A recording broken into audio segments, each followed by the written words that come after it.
Bismillahirrahmanirrahim. Assalamualaikum warahmatullahi wabarakatuh. Alhamdulillah wassalatu wassalamu ala rasulillah wa ala alihi wa sahbihi wa man tabi'ahu wa mawala. Anak raja memetik daun kelor. Daun kelor dipetik di hari Selasa. Ini bukan spesial pakai telur karena kita sedang puasa. Ketika Nabi Muhammad SAW sampai ke kota Al-Madinah Al-Munawwarah, lalu kemudian Nabi melihat di sana ada orang Yahudi yang sedang berpuasa. Gimana ceritanya orang Yahudi itu bisa sampai di Madinah? Karena dulu pusat peradaban Yahudi itu berada di Palestina. Nabi Ibrahim alaihissalam punya anak namanya Nabi Yakub, Nabi Ishak. Nabi Ibrahim punya anak laki-laki nama Ishak. Ishak punya anak Yakub. Yakub itu punya nama lain yaitu Israel. Maka anak cucu keturunan Yakub disebut dengan Bani Israel. Dan mereka punya peradaban di Palestina. Kemudian datang serangan dari Babelonia, bukan Bangka Belitung.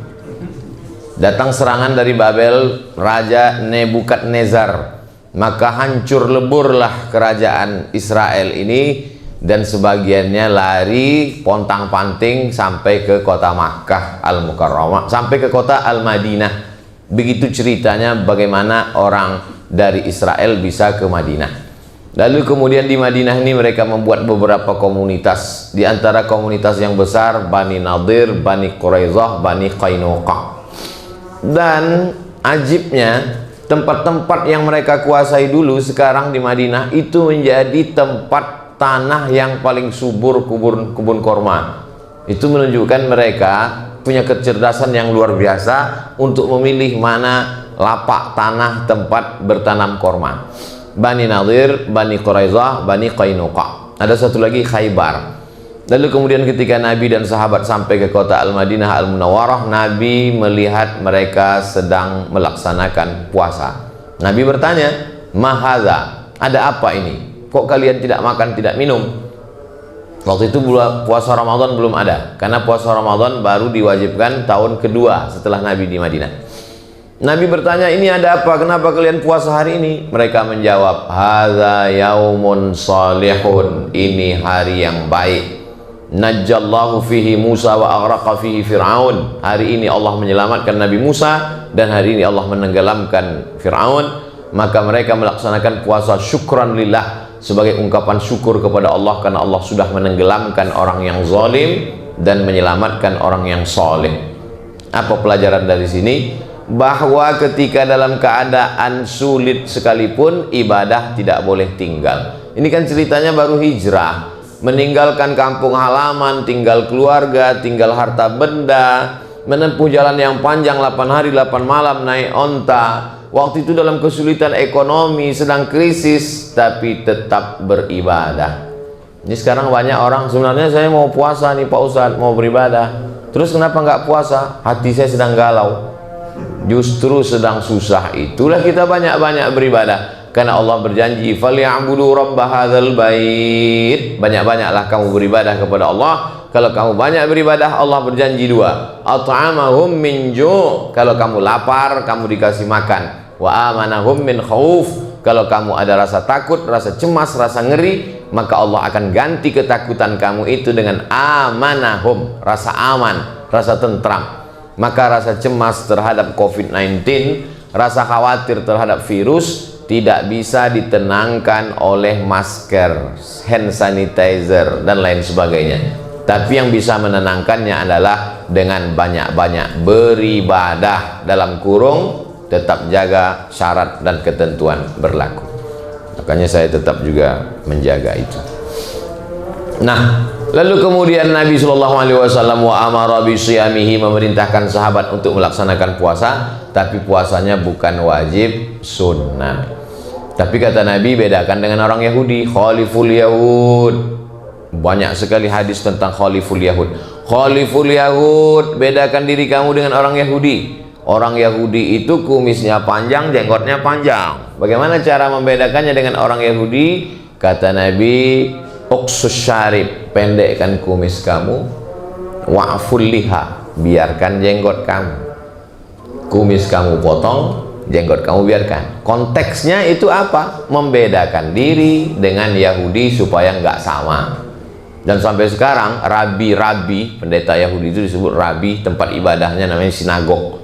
Rabi-rabi Yahudi itu bisa dilihat jenggotnya panjang, kumisnya panjang, dan apa namanya ini? Jambang. Bukan jambang, kalau jambang yang tumbuh di sini. Ini yang rambut di samping ini. Dibiarkan panjang. Terserahlah apa namanya, pokoknya rambut tumbuh di samping. Pakai topi koboi. Rabi-rabi. Kata Nabi SAW, khaliful Yahud, bedakan diri kamu dengan orang Yahudi. Lalu kemudian orang Yahudi dulu itu kalau puasanya cuman 1 hari saja, pas tanggal 10 saja. Maka kata Nabi, khaliful Yahud, bedakan diri kamu dengan orang Yahudi, sumu yauman qablahu yauman ba'dahu, puasa 1 hari sebelumnya dan sehari setelahnya. Puasa sebelumnya tanggal 9, tanggal 9 itu bahasa Arabnya tis'a, disebut dengan tasu'a. Tanggal 10 itu asyarah, 10 disebut dengan asyura. Maka afdal 9, 10, 11, 3 hari afdal. Tapi kalau tidak sanggup 9, 10 saja. Gimana Pak Ustadz kalau saya tanggal 10 saja? Ya nggak apa-apa. Tapi sama-sama dengan Yahudi sudah melaksanakan puasa. Perintah membedakan diri itu anjuran. Anda tidak bisa juga tanggal 10 pun nggak bisa juga, banyak ibadah yang lain. Bisa sedekah, bisa tasbih, bisa sholawat, bisa zikir. Jangan membatasi kebaikan hanya dengan 1 pintu saja. Sama seperti musola kita, banyak pintu, bahkan bingung saya mana pintu mana jendela. Bisa dipakai semuanya untuk masuk. Udkhulu min abwabil mutafarriqah, masuklah kamu dalam kebaikan itu dari pintu-pintu yang banyak. Jangan batasi hanya dari pintu puasa saja. Ibu yang sedang hamil, mengandung, menyusukan anak, lalu kemudian orang tua renta yang sakit, mah akut nggak bisa puasa, jangan bersedih hati. Inna iddatash syuhuri indallahi 12 syahran fi kitabillah. Allah menetapkan ada 12 bulan. Yauma khalaqas samawati wal ard. Ketika Allah menciptakan langit dan bumi, Allah sudah tetapkan 12 bulan. Minha arba'atun hurum. Ada 4 bulan yang mulia. Zulqa'dah, Zulhijjah, Muharram. Satu lagi terpisah. Salasun mutawaliyatun, 3 bulan berturut-turut. Zulqa'dah, Zulhijjah, Muharram. Tapi ada satu yang terpisah, ma baina Jumada wa Sya'ban. Dia terletak antara bulan Jumadil Akhir dan bulan Sya'ban, itulah dia bulan Rajab. Dibuat pisah jauh supaya kita ada stasiun-stasiun. Kita ini sama seperti perjalanan panjang. Ada saatnya kita berhenti di sebuah stasiun, buang air kecil, lalu kemudian menggerak-gerakkan tubuh supaya nggak ngantuk, lalu kemudian minum. Setelah itu lanjutkan lagi perjalanan. Jadi perjalanan panjang kita ini lelah, kita rehat sejenak, Zulqa'dah, Zulhijjah, Muharram. Lalu kemudian setelah itu nanti panjang lagi, berhenti Rajab. Dari satu sholat ke satu sholat, itu juga stasiun. Subuh, zuhur, asar, maghrib, isya. Minal jum'ati ilal jum'ah, satu Jumat ke Jumat berikutnya, itu juga stasiun. Ramadan ila Ramadan, dan satu Ramadan ke Ramadan berikutnya, itu juga stasiun. Untuk apa Allah buat ada stasiun-stasiun ini? Mukaffiratun lima bainahuma, untuk menghapuskan dosa-dosa di antara keduanya supaya kita fresh. Setelah hari Jumat fresh, setelah sholat fresh. Kalau kamu punya rumah, di depan rumahmu ada sungai, lalu kamu mandi di sungai itu 5 kali sehari, apakah masih ada noda yang melekat? Kata Nabi. Sahabat menjawab, tidak ada ya Rasulullah. Bagi kita yang tinggal di Indonesia, mudah membayangkan punya rumah di pinggir sungai. Tapi di Madinah, kering kerontang. Bagaimana kalau kamu berada di tepi sungai, di depan rumahmu ada sungai, kamu mandi 1 hari 5 kali. Mandi subuh, mandi zuhur, mandi asar, mandi maghrib, mandi isya. Ditambah lagi mandi duha, mandi tahajud, mandi witir, mandi qabliyah, mandi wa'adiyah. Apakah mungkin ada lagi yang tersisa, melekat? Tidak ada ya Rasulullah. Maka kita merasa fresh. Kita ini orang yang banyak silap, banyak dosa, banyak salah. Begitu air kita masukkan ke mulut, kumur-kumur, fresh. Begitu air kita sapu, kita siramkan ke wajah, fresh mata. Begitu air kita siramkan ke tangan, fresh tangan. Begitu air kita usapkan ke kepala, ke telinga, fresh otak dan pikiran. Keluar dosa-dosa sampai dari lubang telinga. Begitu air kita siramkan ke kaki, fresh kaki. Kita segar, secara fisik segar karena air. Orang yang tidak Islam sekalipun di rumah-rumah makan itu ada wastafel, lalu kemudian dia cuci tangan, dia kata dia segar. Dulu kita selalu cuci tangan, setelah itu baru makan. Sekarang bolak-balik cuci tangan, nggak makan. Sekarang orang baru tahu bagaimana itu mukjizat cuci tangan. Sedangkan Nabi Muhammad SAW 14 abad yang lalu sudah mengajarkan kita tentang itu semua. Jadi dengan adanya apa yang sedang kita hadapi ini, semakin memperkuat keyakinan kita bahwa Muhammad SAW bukan manusia biasa, tapi dia adalah, dibacakan dalam surat Al-Kahfi ayat 110, di ujung-ujung tadi dikatakan imam kita Ananda Qori kita membacakan ayat, Qul innama ana basyarum mithlukum, katakanlah ya Muhammad, aku basyarum mithlukum, aku manusia sama seperti kamu. Apa beda kamu dengan aku? Yuha ilayya, aku dapat wahyu, kamu enggak. Aku dapat wahyu, kamu enggak. Komplain ibu-ibu satu jamaah, saya juga dapat wahyu Pak Ustaz. Rupanya nama suaminya Pak Wahyu. Ana basyarum mithlukum, aku manusia sama seperti kamu. Bedanya apa? Yuha ilayya, aku dapat wahyu, kamu tidak. Yang terlintas di pikiranmu belum tentu wahyu, bisa jadi dia hanya lintasan pikiran semata. Tapi Nabi Muhammad SAW jelas Jibril datang, Iqra bismi rabbikal ladzi khalaq, khalaqal insana min 'alaqin, iqra wa rabbukal akramul ladzi 'allama bil qalam, 'allamal insana ma lam ya'lam. Oleh sebab itu maka segala permasalahan hidup di dunia sudah dibuatkan acuannya, itulah dia wahyu dari Allah Subhanahu wa taala yang dibacakan Nabi Muhammad SAW, didengar oleh sahabat, dibaca oleh sahabat, didengar oleh tabi'in, dibaca oleh tabi'in, didengar oleh tabi'in, sampailah ke generasi guru-guru, sampailah ke murid dari guru-guru itu, santri-santri, dibaca oleh imam kita tadi dan kita mendengarnya. Bacaan yang sama dibaca oleh Nabi malam Jumat surat Al-Kahfi, itu juga yang dibaca oleh ananda kita tadi. Saya terus terang tadi begitu di awal, Masya Allah ini dibaca surat Al-Kahfi, kalau sampai selesai jam berapa kita naik sepeda. Rupanya beliau cerdas. Rakaat pertama beliau baca awalnya, rakaat kedua beliau baca ujungnya, dapat dua-duanya. Makanya kata Nabi, hafallah 10 ayat di awal dan 10 yang terakhir. Kalau sanggup semuanya, alhamdulillah. Man qara'a surat Al-Kahfi yaumal jumu'ati, siapa yang membaca surat ini hari Jumat, petang Jumat, sore Jumat, malam Jumat, adha'a lahu min nur, Allah berikan dia nur, cahaya, ma bainal jumu'ataini, sampai Jumat yang akan datang. Ini dari Jumat hari ini tanggal 9 Zulhijjah, tanggal 9 Muharram menuju Jumat berikutnya, kita tidak tahu entah apa yang akan terjadi. Gelap, orang kalau sudah berjalan di dalam gelap bisa nabrak. Orang tua sangat dikhawatirkan berjalan di gelap, ujung kakinya kena tembok, takut stroke, takut sakit. Anak kecil nggak boleh dalam keadaan gelap.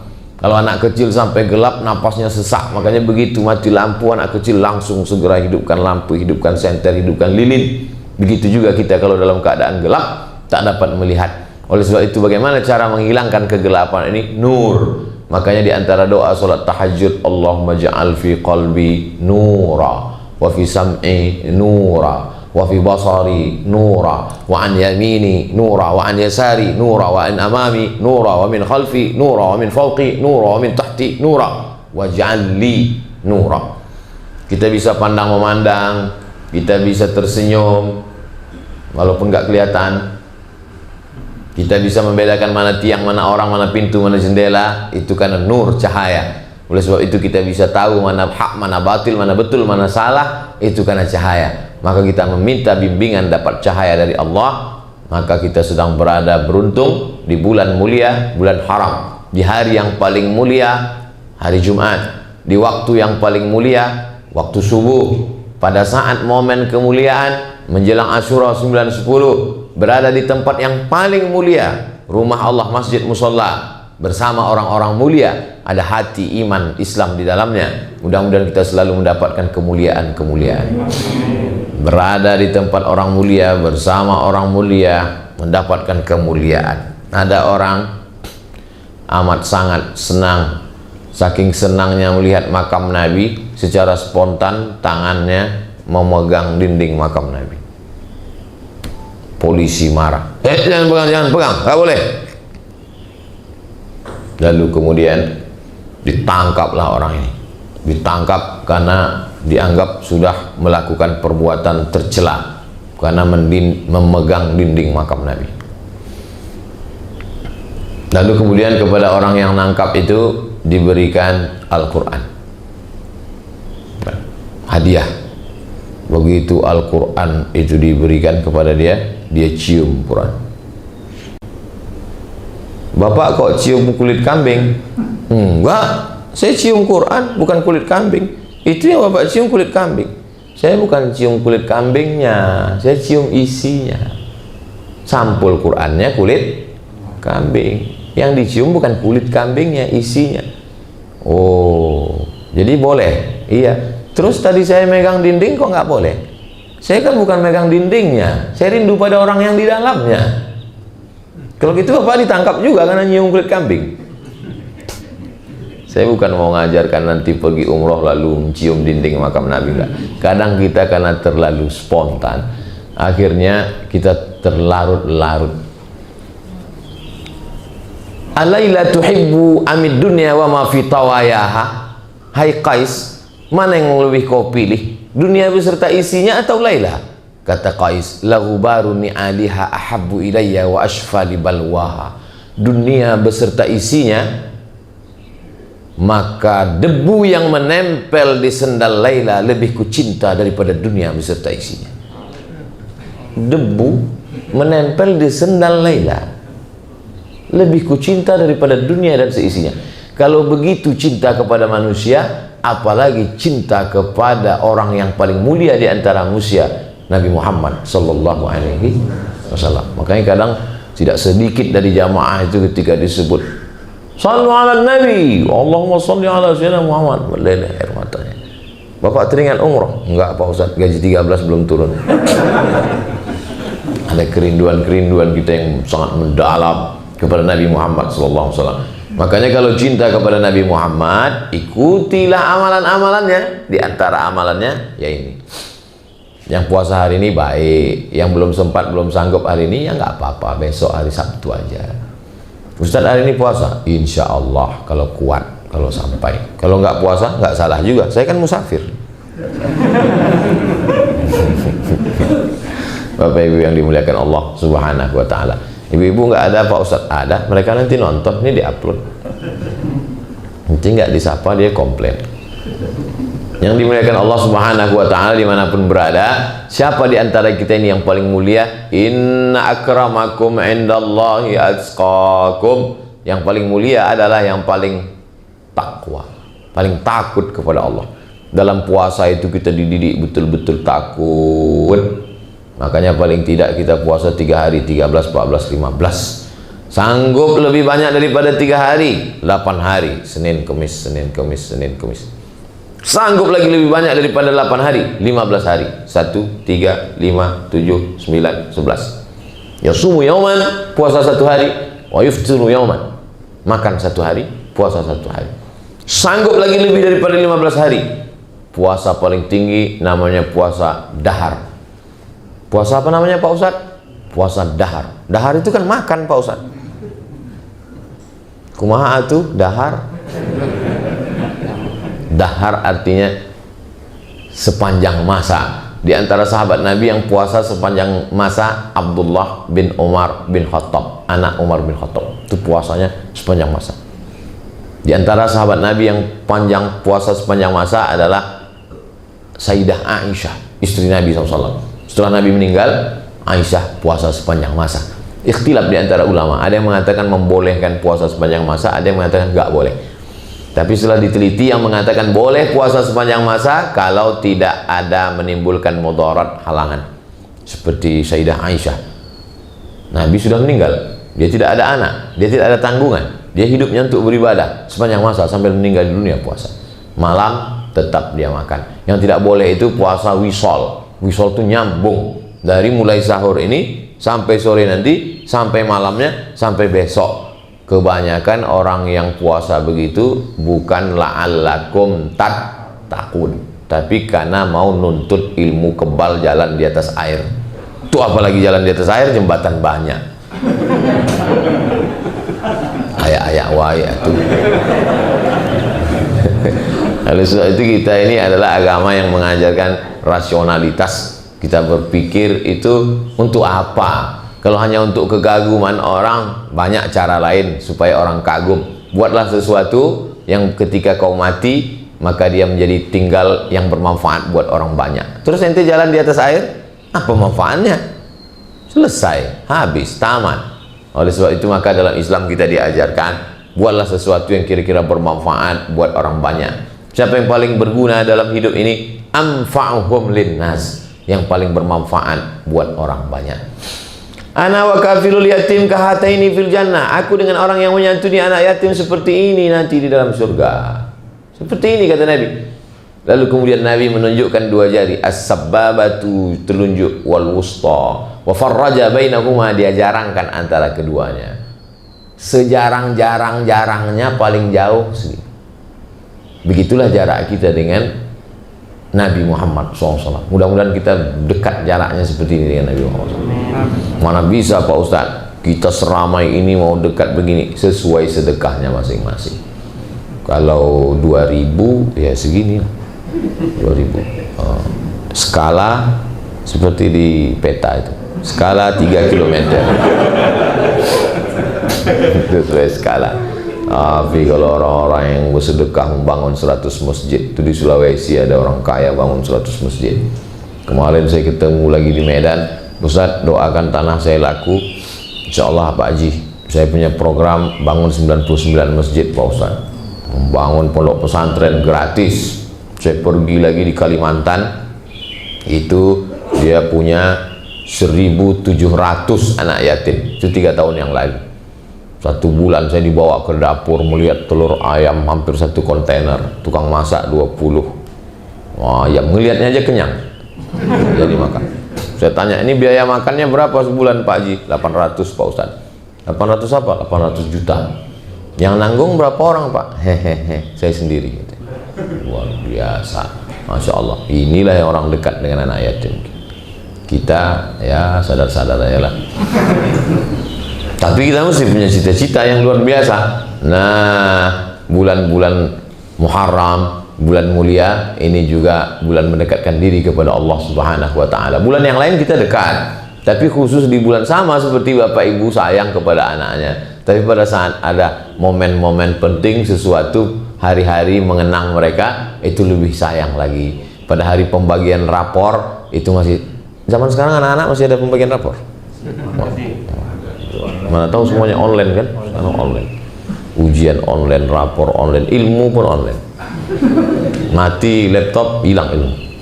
Mati HP, lost contact.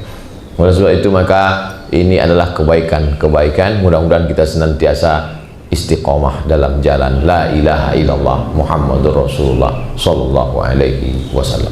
Di akhir majelis, mari kita berdoa kepada Allah. Ala hazihi niyah al-Fatihah. A'udzubillahi minasyaitonir rajim. Bismillahirrahmanirrahim. Alhamdulillahirabbil alamin. Arrahmanirrahim. Maliki yaumiddin. Iyyaka na'budu wa iyyaka nasta'in. Ihdinas siratal mustaqim. Shiratal ladzina an'amta 'alaihim ghairil maghdubi 'alaihim waladdallin. Amin. Allahumma shalli ala sayidina Muhammad wa ala ali sayidina Muhammad.